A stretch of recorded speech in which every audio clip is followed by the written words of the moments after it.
Hello everyone, my name is Rob O'Brien, and I currently have a coaching practice called Core Intention.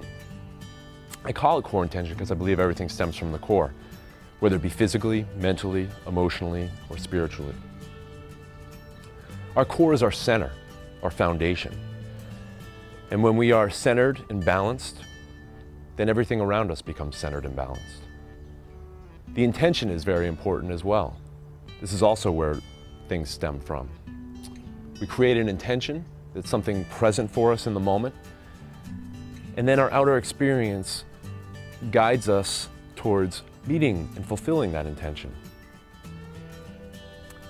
But my intention here is not to define something that is very personal and unique to the individual.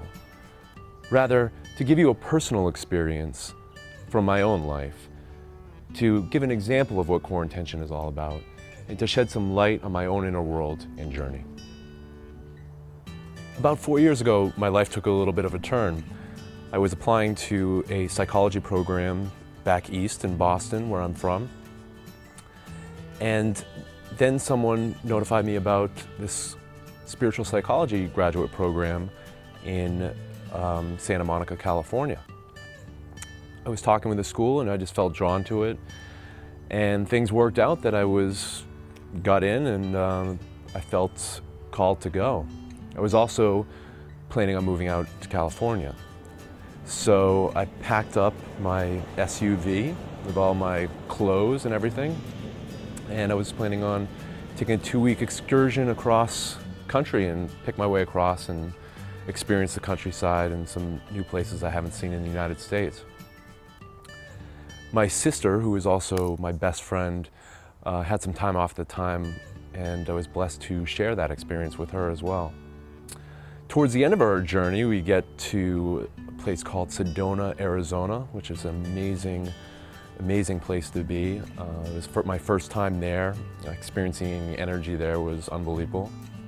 And my sister and I decided that we were going to spoil ourselves a little bit and stay at a nice place towards the end of our trip. So we went into this spa and at the hotel, and she was going to get a massage. I decided I was going to work out, but then the lady said to me, she said, well, we do have this spiritual advisor that gives some readings if you would like that. And at this time I had been very familiar with psychic readings and everything, but I was believing in my own inner answers, and I wasn't looking to go outside for those answers. It's something I truly believe in now as well. So I didn't really know what to make of it, but I just decided I was going to do it. So I walked into this room, and there was a woman sitting there, and she was just kind of looking at me in a way that, from my perception, said, "Who do you think you are?" So I was kind of taken back, but then I just said, "Hey, how you doing?" And she said, first thing she said to me, "You need to let go of your spiritual ego." And I was already a couple months into my psychology program. I had done a lot of work in my past on my ego and separating my ego from myself, meaning that the ego is edge God out and it creates some irrational beliefs in our life. And when we attach to it, sometimes we attach to something that is outside of ourselves, whether it be seeking approval or seeking validation for something. But I had never heard of spiritual ego. So I said, "What is spiritual ego?" And so she had 3 cards. She drew one and she said, "You have the need to save the world." She drew another and she said, it was a burden card, and she said, "This will always bring you burden. And because it can never be fulfilled," she flips over another card, "it'll always bring you sorrow." So we talked a little bit more, and I left that room and I was kind of in a little bit of a daze.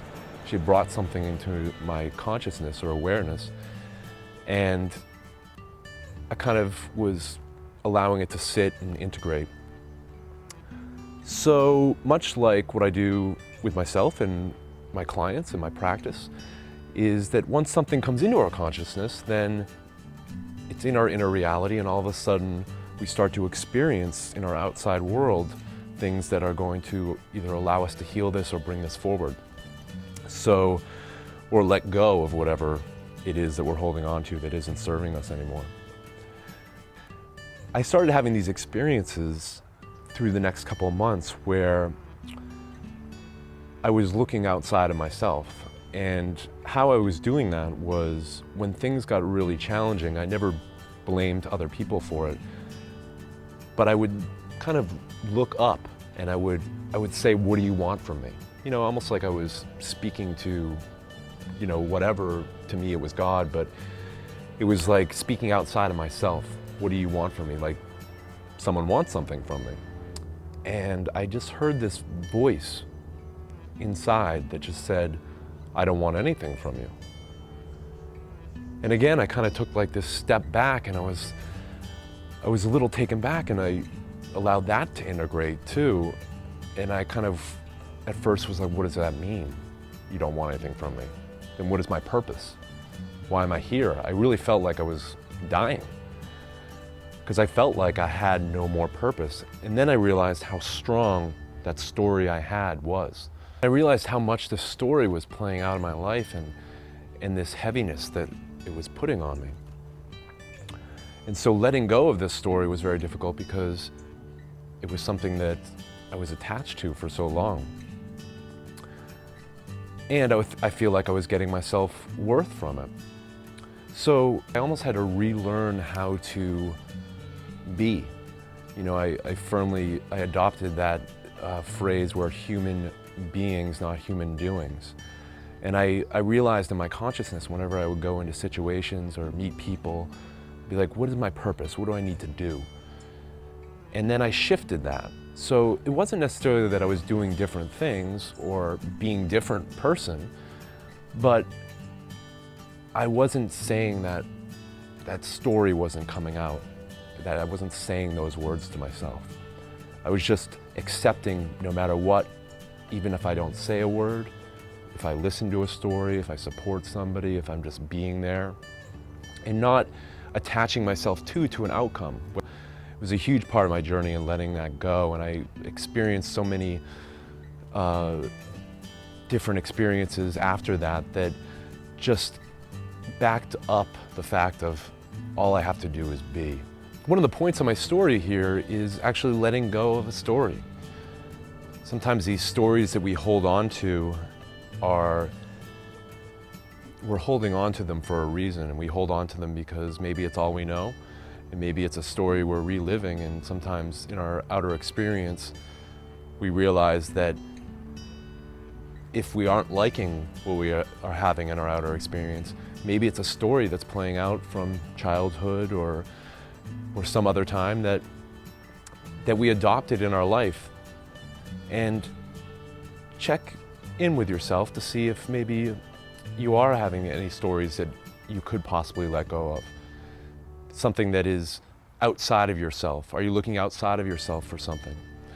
When we all have our own inner resources inside of us. We all have our own inner answers. And so I challenge you to take back your own power, be the powerful being that you are, and you are worthy no matter what. Thank you, everyone.